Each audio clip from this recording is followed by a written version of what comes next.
நேற்றைய தினம் டிவிகே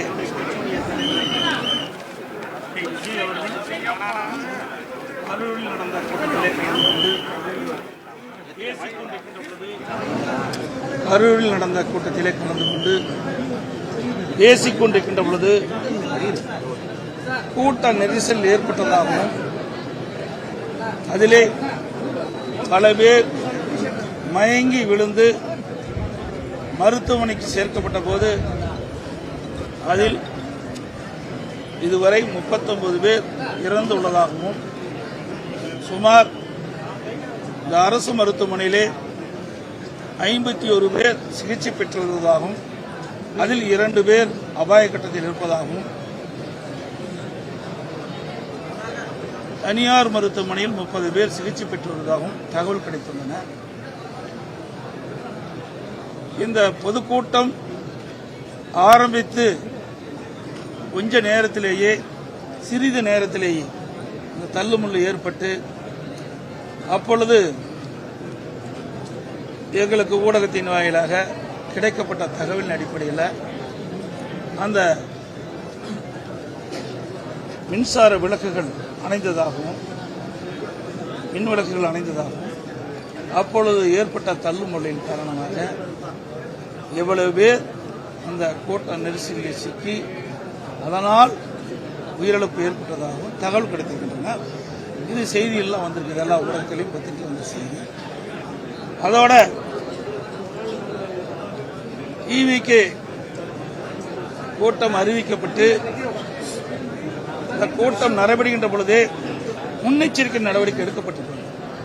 இதற்கு முன்பு இதே கட்சி டிவிகே கட்சி 4 மாவட்டத்தில் அவருடைய தேர்தல் பிரச்சார கூட்டத்தை நடத்தியிருக்கிறார்கள். அந்த 4 கூட்டத்திலும் எப்படி மக்கள் கலந்து கொள்கிறார்கள், எப்படிப்பட்ட நிலைமை என்பதையெல்லாம் ஆய்வு செய்து அதற்கு ஏற்றவாறு முழுமையான பாதுகாப்பு கொடுத்திருக்க வேண்டும் அரசாங்கம், காவல்துறை. அதேபோல அந்த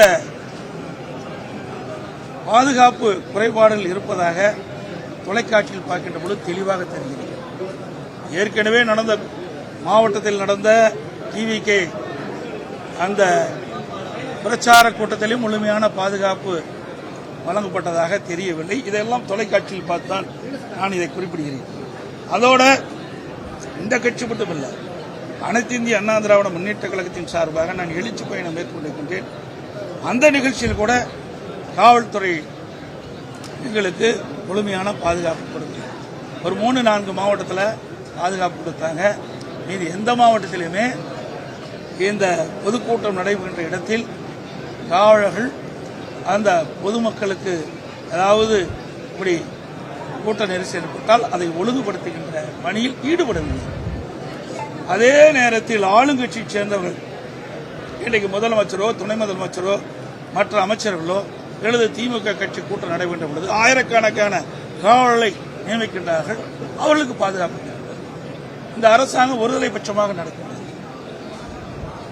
இதை இந்த கட்சி அந்த கட்சி என்று பார்க்கக்கூடாது, ஆளுங்கட்சி எதிர்கட்சி என்று பாராம நடுநிலையோடு இந்த அரசாங்கம் செயல்பட வேண்டும், காவல்துறை நடுநிலையோடு செயல்பட வேண்டும். இன்றைக்கு அனைத்து இந்திய அண்ணா திராவிட முன்னேற்ற கழகம் ஆட்சி இருக்கின்ற பொழுது பல்லாயிரக்கணக்கான போராட்டங்கள் நடந்தது. அத்தனை போராட்டங்கள் அனுமதி கொடுத்தோம், முழுமையான பாதுகாப்பு கொடுத்தோம். இப்படிப்பட்ட நிகழ்வுகள் எங்களுடைய ஆட்சியிலே நடைபெறுகிறது.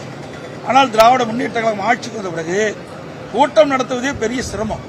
நீதிமன்றத்திற்கு சென்றுதான் அந்த நீதிமன்றத்தின் மூலமாக அனுமதி பெற்றுதான் கூட்டம் நடத்த வேண்டிய சூழ்நிலை இருக்கின்றது. அப்படி கூட்டம் நடத்துகின்ற சூழ்நிலை இருக்கின்ற பொழுதும் நீதிமன்றம் முறையாக பாதுகாப்பு வழங்க வேண்டும் என்று உத்தரவு பிறப்பிக்கப்பட்டால் கூட இந்த அரசு காவல்துறைகள் எதிர்க்கட்சி என்ற பார்வையில் முழுமையான பாதுகாப்பு கொடுப்பதில்லை. இந்த முழுமையான பாதுகாப்பு கொடுக்கப்பட்டிருந்தால் இந்த தள்ளுமுள்ளுகளை சரி செய்திருக்கலாம், இந்த உயிரிழப்பை தவிர்த்திருக்கலாம். அதோடு ஒரு அரசியல் கட்சி தலைவரும் அதை கூர்ந்து கவனிக்க வேண்டும். இன்னைக்கு 4 மாவட்டத்தில் அவர் சுற்றுப்பயணம் செய்திருக்கிறார். 6 மாவட்டத்தில் சுற்றுப்பயணம் செய்கின்ற பொழுது ஒவ்வொரு மாவட்டத்திலும் எப்படி இருக்கின்றது, அதில் என்னென்ன குறைபாடுகள் இருக்கின்றன, அந்த குறைபாடு எப்படி சரி செய்ய வேண்டும் என்று அவர்களும் ஆலோசனை பெற்று அதற்கு ஏற்றவாறு அவர்களும் முன்னேற்பாட்டோடு அந்த கூட்டத்தை நடத்த வேண்டும். ஏன்னால் எல்லாமே விலை மதிக்க முடியாத உயிர்கள். ஒரு அரசியல் கட்சி கூட்டம் நடத்த என்று சொன்னால் அந்த கட்சியுடைய பாதுகாப்பை நம்பி, அரசாங்கத்தை நம்பி, காவல்துறையை நம்பித்தான் பொதுமக்கள் அந்த பொதுக்கூட்டத்தில் கலந்து கொள்கின்றார்கள். அரசாங்கமும் காவல்துறையும் பொதுக்கூட்டத்தில் நடைபெறுவதற்கு பாதுகாப்பு வழங்க வேண்டும். அதேபோல அரசியல் கட்சி தலைவர்களும் அங்கே குழுவிட கூட்டத்திற்கு ஏற்றவாறு தாங்கள் நடந்து கொள்ள வேண்டும். ஆகவே காலையிலே இன்றைக்கு ஒரு நேரத்தை குறிப்பிடுகிறார்கள். அந்த நேரத்திலே வந்து பொதுக்கூட்டம் நடத்துவதில்லை. பல மணி நேரம் கழித்து வந்து பொதுக்கூட்டம் நடக்கின்ற பொழுது அதிலே சில பிரச்சனைகள் ஏற்படுகின்றன. இதையெல்லாம் தவிர்த்துக் கொள்ள வேண்டும். இது நான் யாரையும் குற்றம் சொல்லி இந்த நேரத்தில் குற்றம் சொல்வது பொருத்தமாக இருக்காது. விலை மதிக்க முடியாது நாம் உயிரை இழந்திருக்கின்றோம். இதுவரை தமிழகம் மட்டுமல்ல, இந்தியாவிலேயே ஒரு அரசியல் கட்சி நடத்துகின்ற பொதுக்கூட்டத்தில் இவ்வளவு உயிரிழப்பு ஏற்பட்டது. இன்றைக்கு தமிழகத்தில் நம்முடைய சகோதர சகோதரிகள் இன்றைக்கு விலை மதிக்க முடியாத உயிரை நாம் இழந்திருக்கின்ற நேரத்தில் மிகுந்த அதிர்ச்சியும் வேதனையும் வருகிறது. இந்த கட்சி அந்த கட்சி என்றெல்லாம் பார்க்கிறது, பொதுமக்கள் என்ற கண்ணோட்டத்தோடு நாங்கள் பார்க்கின்றோம். ஆக இது மிகுந்த வேதனையோடு இந்த கருத்தை நான் பதிவிக்கின்றேன். ஆக இன்று அரசியல் கட்சி தலைவர்கள் இன்றைக்கு எதையும் சிந்தித்து அனைத்து இந்திய அண்ணா திராவிட முன்னேற்ற அல்லது பல்வேறு கட்சிகள் தமிழகத்தில் இருக்கிறது. அவர்களும் பல பொதுக்கூட்டங்களை நடத்தியிருக்கின்றார்கள். அனுபவம் இருக்கின்றது. அந்த இடத்துல எவ்வளவு கூட்டம் வரும், ஒரு மாவட்டத்தில் எவ்வளவு கூட்டம் வரும், ஒரு தொகுதியில் எவ்வளவு கூட்டம் வரும், அந்த கூட்டத்தை எப்படி சமாளிப்பது, எப்படி ஒழுங்குபடுத்துவது என்பதெல்லாம் அவர்களுக்கு ஓரளவு அனுபவம் இருக்கின்றது. தமிழகத்தில் இருக்கின்ற அரசியல் கட்சிகள் ஒரு அனுபவம் இருக்கின்றது. அந்த அடிப்படையிலே பொதுக்கூட்டம் நடக்கின்ற காரணத்தினால் இப்படிப்பட்ட தள்ளுமுறை ஏற்படுகின்ற பொழுது அதை ஒழுங்குபடுத்திக் கொள்கிறார். அதை மற்றவர்களும் கடைபிடிக்கிறார்கள். சார், உயர்நீதிமன்றம் பல்வேறு வழிகாட்டுகள் சொல்லியிருக்கு. காவல்துறையும் இந்த அரசாங்கம் காவல்துறையும் இதில் முழு கவனம் செலுத்த வேண்டும். மெரினா கடற்கரையில் இங்கே ஏர் ஷோ நடந்தது. அதுல சரியான முறையில் பாதுகாப்பு ஏற்பாடு செய்யப்படாத காரணத்தில் சுமார் 5 பேர் இறந்து விட்டாங்க.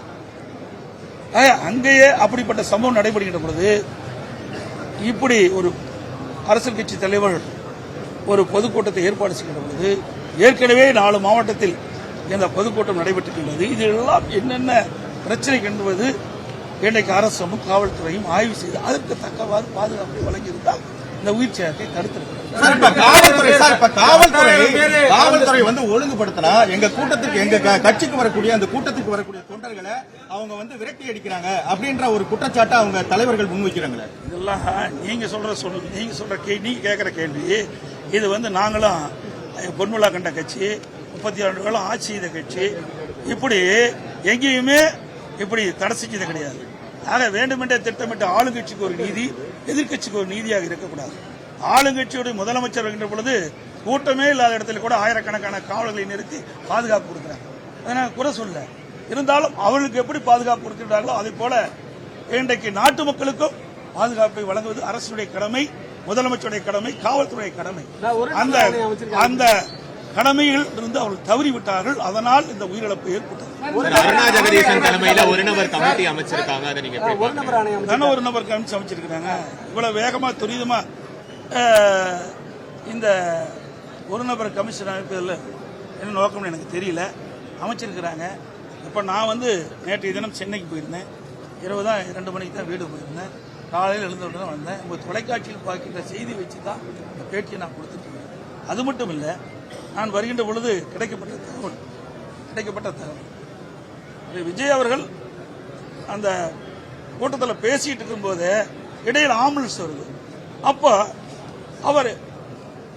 அவருடைய ஒரு கொடி பேரை சொல்லி இந்த கொடி கட்டிட்டு இவ்வளவு ஆம்புலன்ஸ் எதுக்கு வருதுன்னு கேட்கிறார். இதெல்லாம் மிகப்பெரிய சந்தேகத்தை இருக்கு. ஆக அயங்கி விழுதுன்னு அவர்களுக்கு எப்படி ஆம்புலன்ஸுக்காரங்களுக்கு தெரியும்? கூட்டம் நடத்துறாங்க, மேலே இருக்கிறாங்க, மேலே ஏறி பார்த்தீங்கன்னா எல்லாமே தெரியும். நானும் கூட்டத்தில் போய் 163 தொகுதிக்கு போயிட்டு வந்திருக்கிறேன். மேல இருந்து பார்த்தா எல்லாமே தெரியும். அப்படி முன்கூட்டியே பல ஆம்புலன்ஸ் விரைந்து சைலண்ட் ஒளியில் வந்துகிட்டு இருக்கும்போது அவர் சொல்றாரு, எதுக்கு இந்த ஆம்புலன்ஸ் வருதுன்னு அவர் அந்த கூட்டத்திலேயே பேசுறது தொலைக்காட்சியில் பார்த்தார். இதெல்லாம் ஒரு சந்தேகம் இருக்குது. இதையெல்லாம் ஒரு முழுமையாக விசாரிக்கப்பட வேண்டும் என்பதுதான் சார், 10,000 பேர் கலந்துக்குவாங்க அப்படின்னு சொல்லி சொன்னாங்க. 27,000 பேர் கலந்துட்டாங்கன்னு சொல்லி போலீசார் வந்து விளக்கம் கொடுத்திருக்காங்க. அவங்க கிரௌட் அதிகமா வந்துருச்சு, எங்கிட்ட கேட்ட அனுமதியில வந்து 10,000 பேர் தான் கலந்துக்குவாங்கன்னு சொன்னாங்க.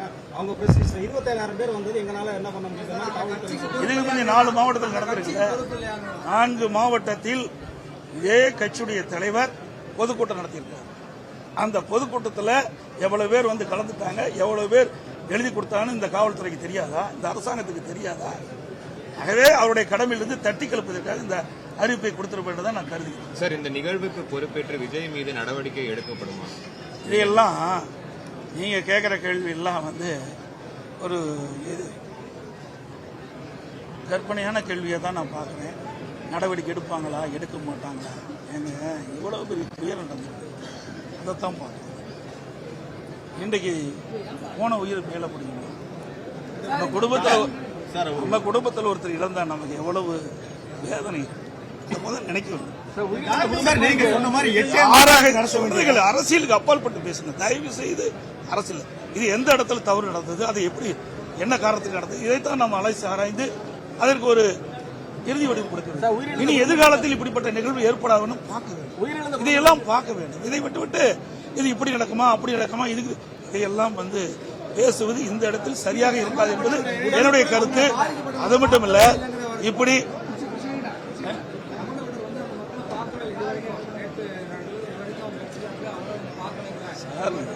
நான் சொல்றேனே, மதிப்பிடிக்காத விலை மதிக்க முடியாத உயிரை இழந்து இருக்கிறோம். இந்த நேரத்தில் ஒவ்வொருவரும் எந்த மனநிலையில் இருப்பார் என்று நமக்கு தெரியாது. ஒவ்வொருவரும் ஒரு மனநிலையில் எப்படி இருப்பார் நமக்கு தெரியாது. எங்களை பொறுத்த வரைக்கும், நம்முடைய இயக்கத்தை பொறுத்த வரைக்கும் மனித உயிர் முக்கியம். மக்கள் அரசியல் கட்சி தலைவர்கள் கூட்டத்தில் கலந்து கொள்கின்ற பொழுது அந்த கலந்து கொண்டிருக்கின்ற மக்களுக்கு எவ்வித பாதிப்பும் இல்லாமல் இருக்க வேண்டும் என்பது நினைப்பார். இனி எதிர்காலத்தில் இப்படிப்பட்ட நிகழ்வு ஏற்படக்கூடாது. அதைத்தான் நான் இன்னைக்கு சொல்லிட்டு இருக்கிறேன். நடந்த நிகழ்வு வந்து மிக மிக ஒரு கொடூரமான நிகழ்வாக தான் நான் பார்க்கிறேன். மிக மிக வேதனையான ஒரு அதிர்ச்சியான நிகழ்வாக தான் பார்க்கிறேன். இன்றைக்கு நான் ஏற்கனவே குறிப்பிட்டதை போல இன்றைக்கு இதுவரை தமிழகத்திலும் சரி இந்தியாவிலும் சரி ஒரு அரசியல் கட்சி பொதுக்கூட்டத்தில் இவ்வளவு பேர் இறந்ததாக தெரியவில்லை, எனக்கு தெரிந்தவரை தெரியவில்லை.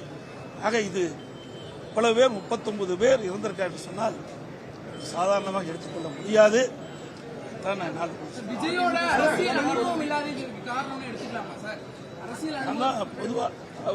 பொதுவாக சொல்லுவேன், ஒருவரை குறிப்பிட்டு சொன்னால் சரியாக இருக்கு. எல்லா அரசியல் கட்சி தலைவர்களுமே இதை உன்னிப்பாக கவனிக்க வேண்டும். இன்றைக்கு மற்ற கட்சிகள் எல்லாம் அணுவும் உள்ள கட்சிகள். அந்த அணுவும் உள்ள கட்சியைச் சேர்ந்த தலைவர்கள், அவருடைய தொண்டர்கள் இருக்காங்க, நிர்வாகிகள் இருக்காங்க, ஒரு கட்டமைப்பு இருக்குது. அந்த கட்டமைப்பு வளையத்துக்குள் அதில் கொண்டு வந்து ஒரு கூட்டத்தை எப்படி கட்டுப்படுத்துவது, அதை எப்படி ஒழுங்குபடுத்துவது, அதையெல்லாம் அவர்களுக்கு பல கூட்டங்கள் நடத்தி அனுபவம் இருக்கு. அந்த அனுபவத்தின் அடிப்படையில் கூட்டம் நடத்துகின்ற பொழுது அதில் சின்ன சின்ன அசம்பாவங்கள் தவிர்க்கப்படுகிறது. இப்படிப்பட்ட பெரும் அசம்பாவங்கள் ஏற்படாத வண்ணம் அவள் தடுப்பதற்கு உண்டான அனுபவம் அவரிடத்தில் இருக்கு. நாங்களாம் மாநாடு நடத்துவோம், கிட்டத்தட்ட 13-14 லட்சம் பேர் நடத்துகிறோம். அதே போல பல கூட்டங்கள் நாங்கள் நடத்துகிறோம். அதுபோல பல அரசியல் கட்சி தலைவர்கள், தமிழகத்தில் இருக்கின்ற பல அரசியல் கட்சிகள் பல கூட்டங்கள் நடத்தியிருக்குது. அதையெல்லாம் அங்கு இருக்கின்ற தலைவர்கள், 2ஆம் கட்ட தலைவர்கள், அங்கே இருக்கின்ற பகுதியில் இருக்கின்ற அந்த கட்சியுடைய நிர்வாகிகள், அவர்கள் அவருடைய தொண்டர்கள், அவர்களெல்லாம் பல கூட்டத்தில் கலந்து கொண்டு அனுபவம் இருக்கின்றனர். அந்த அனுபவத்தின் அடிப்படையில் அவர்கள் அந்த கூட்டத்தை ஒழுங்குபடுத்திக் கொள்கிறார்கள். திமுகவை தொடர்ந்து எதிர்ப்பாக எல்லா கூட்டங்களையும் பேசிட்டு இருந்தாரு. முதல்வர் இந்த சம்பவம் நடந்தோடனே சென்னையில இருந்து இங்க வந்ததா இருக்கட்டும், ஒரு நபர் குழு அமைச்சதா இருக்கட்டும், 10 லட்சம் நிவாரணம் வழங்கியதா இருக்கட்டும், இதுலதான் அரசியல் இருக்குன்னு நினைக்கிறீங்களா சார்? இதெல்லாம் அரசுடைய கடமைங்க. முதலமைச்சர் வந்து இந்த கடமையில செஞ்சுதான் ஆகணும். அந்த ஸ்தானத்தில் இருக்காரு, அதை அவர் செய்யறாரு. எல்லா இடத்துலயும் தானே எல்லா அரசாங்கமும் அப்படித்தான் செய்யும். எந்த அரசாங்கமாக இருந்தாலும் இப்படிப்பட்ட நிகழ்வுகள் ஏற்படுகின்ற பொழுது உடனுக்குடன் மக்களுக்கு தேவையான உதவிகளை செய்வதுதான் அரசுடைய கடமை. அந்த கடமை தான் இந்த அரசாங்கம் செஞ்சிருக்கு.